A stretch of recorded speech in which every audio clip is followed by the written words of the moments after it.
Okay, so here is just a little chart. This is for 2006, so this would have been like 2 years before you're born. These numbers have dramatically changed since then. Particularly our current government is very pro-immigration, and so I would imagine these numbers have been changed quite a bit. There's a couple different classes of immigration. We have one at the top, refugees. So these are people who are escaping some sort of conflict or issue, right? Persecution, torture, cruel, unusual punishment. A big chunk of the immigrants are family class, so this might be spouses, partners, children, parents, grandparents that are being brought over. The majority in 2006 was economic immigrants, so Canada was trying to do its best to bring over skilled workers or business people from around the world. Okay. The smallest category there is the humanitarian one, so people brought into the country because of some extreme risk, let's say.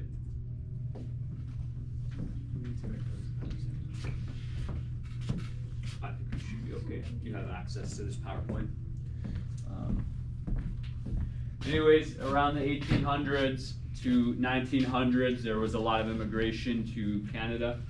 Where do you think they were coming from? Where? 1800s to 1900s. Where do you think most of the migrants were coming from? Parts of Germany. Europe, Asia. right? Asia as well, right? So there was a lot of people who came over from China. A lot of people tried coming over from India as well. Probably more so in the 1900s for India, but in China, I think China and Japan, people have been coming over here since some point in the 1800s, okay? Or early 1900s. Anyways, the early acceptance of immigrants was to promote Canadian industry. So particularly, they brought over a lot of European migrants to come here and farm, to settle the West and farm and promote that industry. A lot of people were brought over from China to help finish the railway, particularly in BC. There's quite a bit of history for that. I don't know so much the other parts of Canada who played a major role in building the railway, but I know in BC, quite a bit of it was done by Chinese immigrant workers. Oh, it's literally on the slide right there. People are brought over from parts of Europe, parts of America, and some other French-speaking countries. Okay. I think later on we get into more detail about how Indian people were denied access and the Chinese head tax as well, which is quite unfortunate. Okay. Currently, though, Canada would bring workers over to, bring immigrants over because maybe they have some sort of skill set, they can help work. Hopefully, through that, they provide some sort of benefit to Canadians. There is, to some extent, a desire to have people who will respect the bilingual or multicultural nature of Canada, or character. Supporting those minority language communities. So we talked about the Quebec and Canada Accord, so to preserve some of that French language. Quebec likes to bring over French-speaking immigrants. Part of it is reuniting families. So let's say someone came here to have a better quality of life and decided they really liked it here, and so they want to bring their families over. And integration of immigrants as well.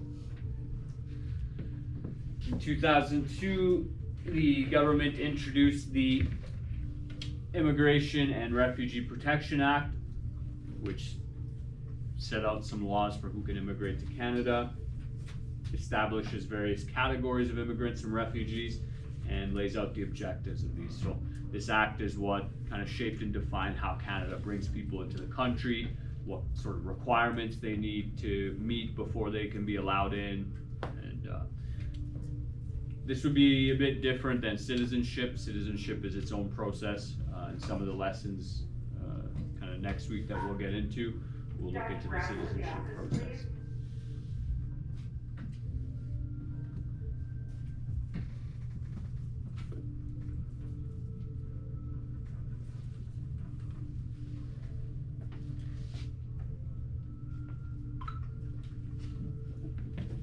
So refugees are slightly different, and their process of getting into Canada is also different than just immigrants.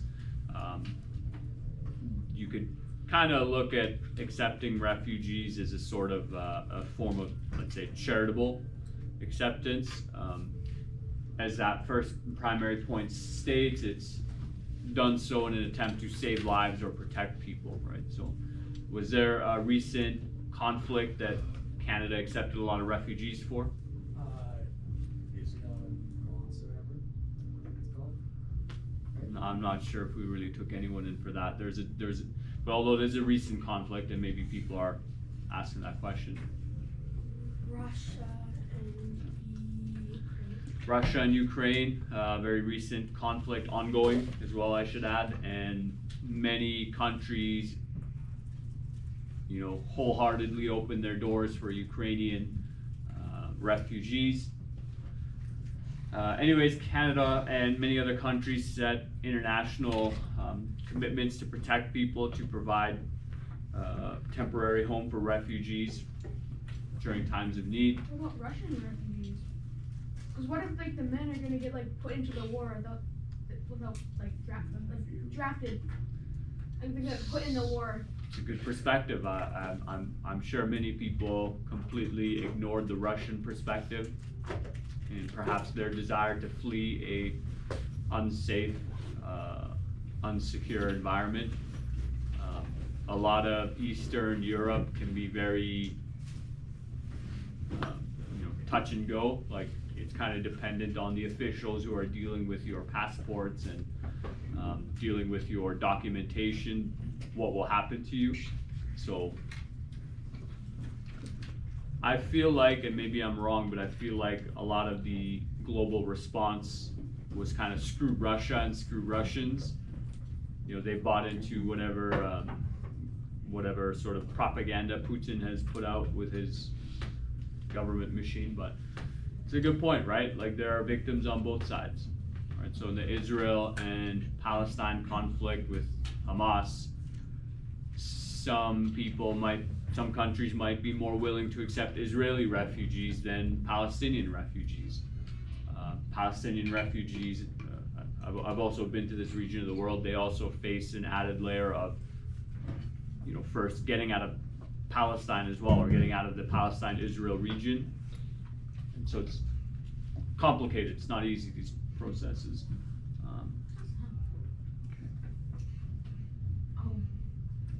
That is some jazz music playing back there.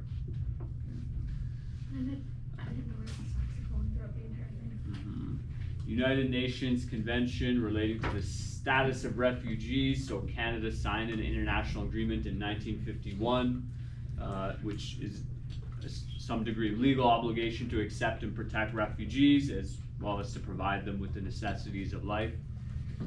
And so again, you gotta understand a lot of how we deal with refugees is more or less on a charitable basis. They're brought in due to some sort of conflict, some sort of issue going on in their country, some sort of persecution that they might be facing. And so the deal there, let's say, is that we're not necessarily going to ask anything back of these refugees. We do it out of the kindness of our hearts.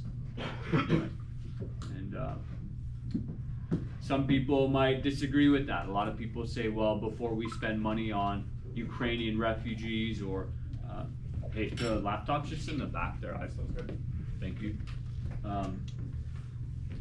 Yeah, some people would say that before we deal with any of that, we should deal with problems of homelessness and drug abuse, substance abuse.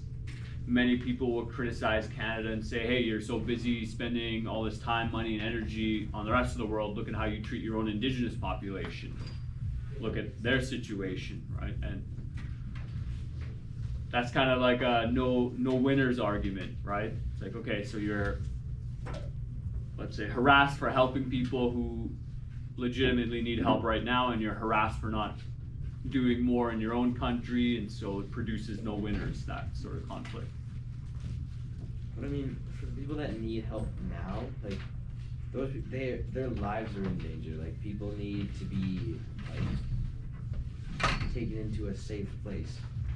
As for our own problems in our country.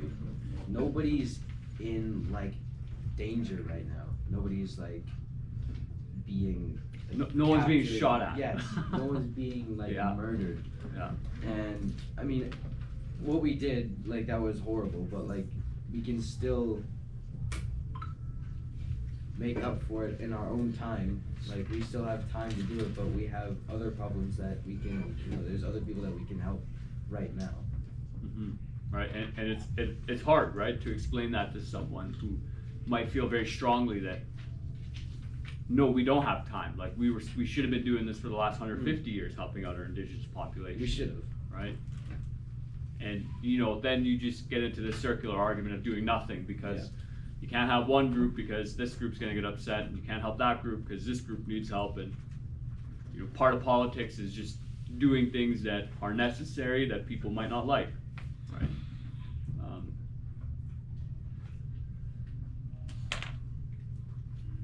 We could talk about that for a while, but we'll just move on here. We're gonna watch another video here.